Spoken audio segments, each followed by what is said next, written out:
Hey everybody, it's Lavender Town, and today I'm going to be doing the $1,000 program versus the free program. Basically, I'm going to be doing one illustration in Photoshop, the program that I'm most accustomed to, and that is really too expensive, some might say.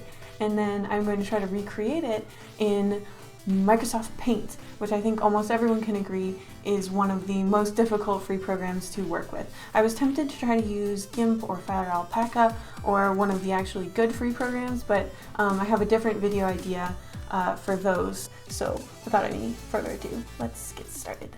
Alright, so first things first, I have to create the illustration that I will be recreating in Paint later. I wanted to make this extra difficult for myself, so I tried to use things that I know that Photoshop has that Paint doesn't, so that I would be given a real challenge in the later part of the video. In order to do this, I decided to make use a lot of Photoshop's layering, and especially their like adjustment layers and clipping masks and all those complicated things that you are paying for when it comes to Photoshop.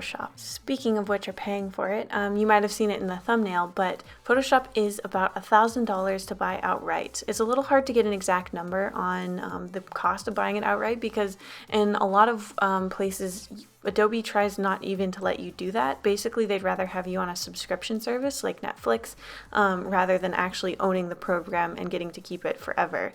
This was something they changed when CS6 came out, and a lot of people are upset about it because even with an exorbitant price of $1,000, if you're using it for your lifetime, it's still a lot cheaper than paying a fairly hefty amount per year or per month, but some people prefer it. It's kind of a controversial thing. But anyway, Photoshop is one of the most expensive drawing programs that you can find, which makes it a really good counterpoint to a program like Paint that comes default. You don't even need to download it. Now, this illustration is not related to any of my drawings previous or anything. I kind of wanted to try to do something totally unique and not related to like my comic or anything like that. So I decided to do this aquarium umbrella. Speaking of my comic, I kind of stole this idea from my comic. It's basically an umbrella that rains on you, so I call it an umbrella with an N. Basically I had this idea of like this water princess of some kind carrying around this umbrella to water on her while she has to walk through the desert.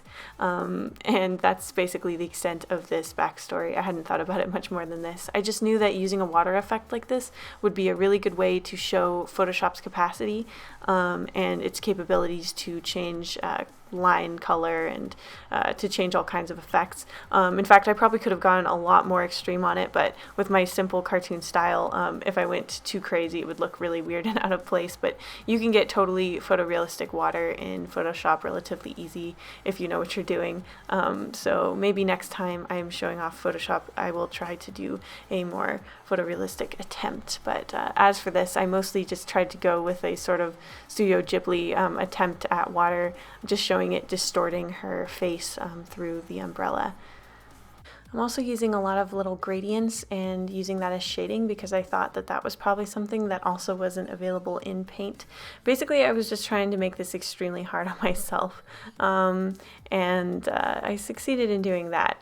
I'm putting in a sort of faded color version of her colors underneath, showing through the water, just again to sort of nail home that she's behind this like watery umbrella thing that I created. It doesn't take much to make this effect kind of look effective. Dang, I'm out of control with the puns today. I'm sorry, you guys. Yeah, anyway, I roughed up the background a little bit to just give her a little bit more depth. At this point, I was just enjoying myself, enjoying getting to do a sort of random illustration and forgetting a little bit about what I was doing. But then I sort of remembered and I started using clipping masks to color the lines, and with that, I was basically done. I had created this monstrous thing that would be almost impossible to recreate in Paint. So the first thing I wanted to do when I opened up Paint was to start thinking about things a little bit differently. I couldn't make a sketch like I could in Photoshop because there aren't any layers, so there'd be no way for me to take the sketch away unless I just straight up painted over them, which I was concerned would look a little messy. I regret not doing that now, but well, it's easy to look back and wonder how things could have been different. You may also notice that I am building from the background, so I didn't draw her first, I drew all the background elements first. Again, just because of the way that paint works, I thought that this would be the simplest. I tried to just shape in everything until I got to the girl, and at this point I tried to do some inking. I was really regretting using the marker brush at this point because it was causing all kinds of madness when I was trying to fill everything in, and I'm not sure why. So I tried to cover this up with some like hatching shading.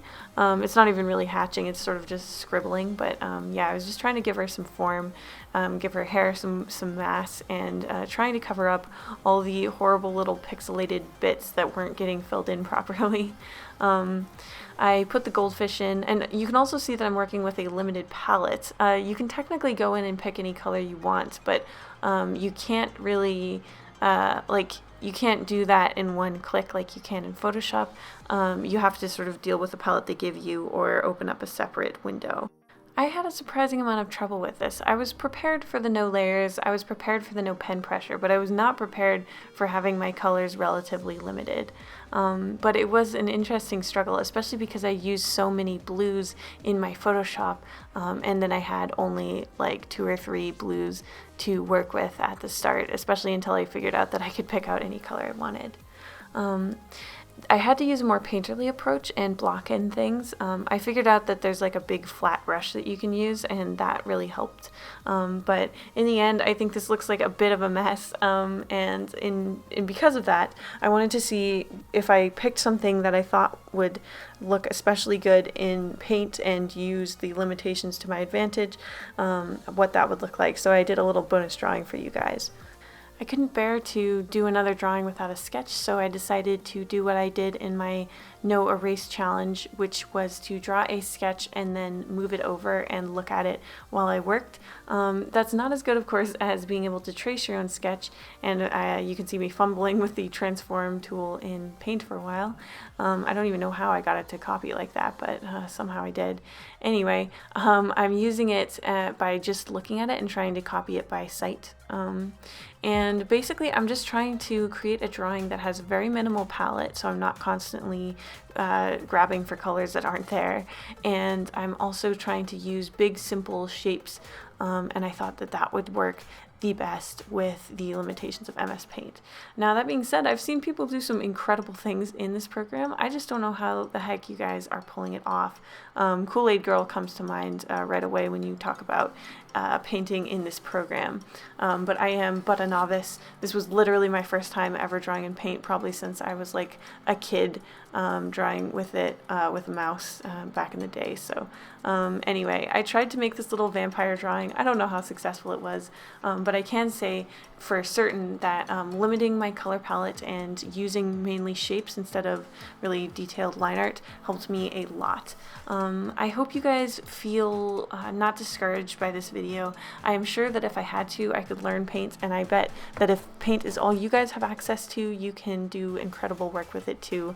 I am just a very basic novice when it comes to this program. That being said though, there's a whole bunch of free programs that are a lot closer to Photoshop's capabilities. Just look around for them and try them out and see which one appeals to you most. And there might be a video in the near future that has to do with that. Just maybe. I'm also planning a creepypasta, creepydrasta pretty soon because it is October, so I will be on the lookout for those. You guys always leave really great suggestions, and if you have any more that you think I haven't heard already, do leave those down below, because I am, there's millions to look through. I hope you guys had fun, and I hope to see you next week. Goodbye. Oh, before you go, my Redbubble actually has been updated with one new design. For those of you who don't know, I have this art kit design that I started off with that you can get in all kinds of t-shirts and hoodies and stuff, but this one is new. A lot of you asked for something related to Unfamiliar or Planchette, so I made this little Planchette sticker that all of you can get if you want, and it just has her eating her favorite food, which is pizza.